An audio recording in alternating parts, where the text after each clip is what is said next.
Bonjour, c'est la charmante petite Anna. Tu en as un joli lapin? Viens, je vais t'en montrer un vrai.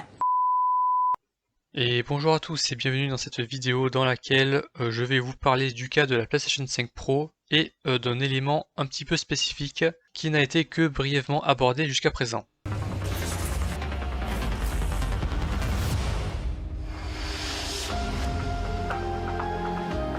Non mais quel scandale!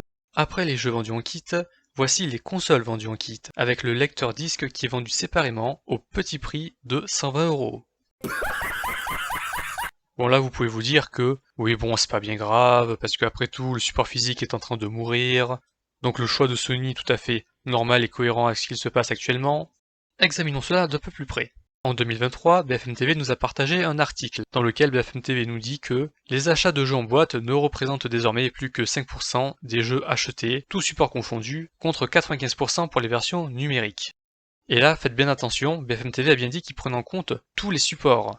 Ce qui veut dire qu'ils prennent en compte le support mobile, qui représente une part très importante de l'industrie du jeu vidéo, et qui est totalement numérique depuis toujours. Ça prend aussi en compte le support PC, qui représente aussi une part quand même assez importante, en sachant que sur PC, plus de 90% des jeux sont vendus en format numérique. Et enfin, nous avons le support console. Sauf que BFM TV a fait une petite erreur, puisqu'ils ont également pris en compte les ventes qui sont faites au sein même des jeux, les microtransactions. BFM TV a pris en compte les microtransactions, donc les achats des DLC, des skins, des passes de combat, des passes saisonniers, bref, peu importe le nom que ça a, et tous ces types d'achats-là sont numériques. Mais si on ne prend en compte uniquement le support console, et si on ne prend en compte uniquement la vente des jeux, qu'est-ce que l'on remarque? Déjà parmi les trois consoles qui sont en concurrence, laquelle des trois c'est le mieux vendu? C'est la Nintendo Switch, la console des trois qui promeut le plus le support physique. Et à l'inverse, la console qui s'est le moins bien vendue, c'est la Xbox One Series, qui elle promeut le plus le support numérique. Donc déjà ça donne une petite indication. Ensuite, ce qu'il faut savoir, c'est que Nintendo ne communique jamais ses ventes numériques. Ils ne communiquent uniquement les ventes physiques de leurs jeux. Eh bien, Nintendo arrive à chaque fois à être dans le top des ventes, rien qu'avec les chiffres qu'ils nous donnent. C'est-à-dire rien qu'avec leurs ventes physiques. Zelda Tears of the Kingdom a dépassé les 18 millions de ventes en l'espace de 3 mois uniquement avec les ventes physiques. Mais, en vrai, tout cela n'est pas très important. Nous, ce qu'on veut avant tout, c'est qu'est-ce qui se passe du côté de la PlayStation. Eh bien, il n'y a pas longtemps, il y a eu un petit piratage qui s'est produit dans les locaux d'Insomniac Games, et suite à ce piratage, il y a eu énormément de fuites. Et parmi ces fuites, j'ai appris pas mal de choses.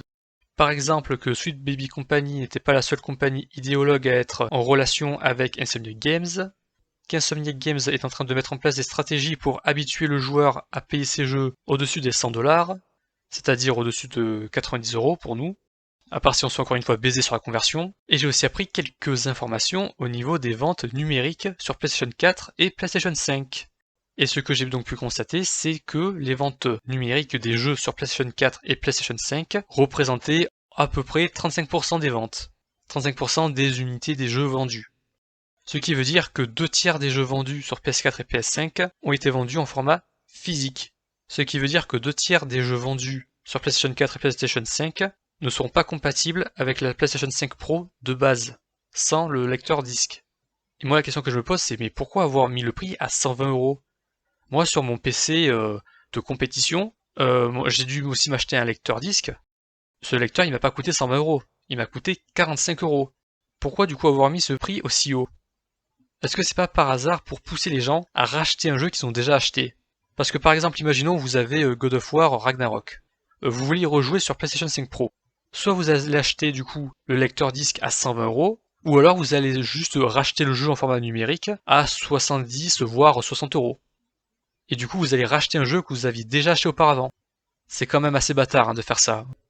J'espère dans tous les cas que la PlayStation 5 Pro va faire un beat, que tous les scalpers qui se sont jetés dessus vont se retrouver sur la paille, parce que sinon l'avenir du jeu vidéo s'annoncera très sombre.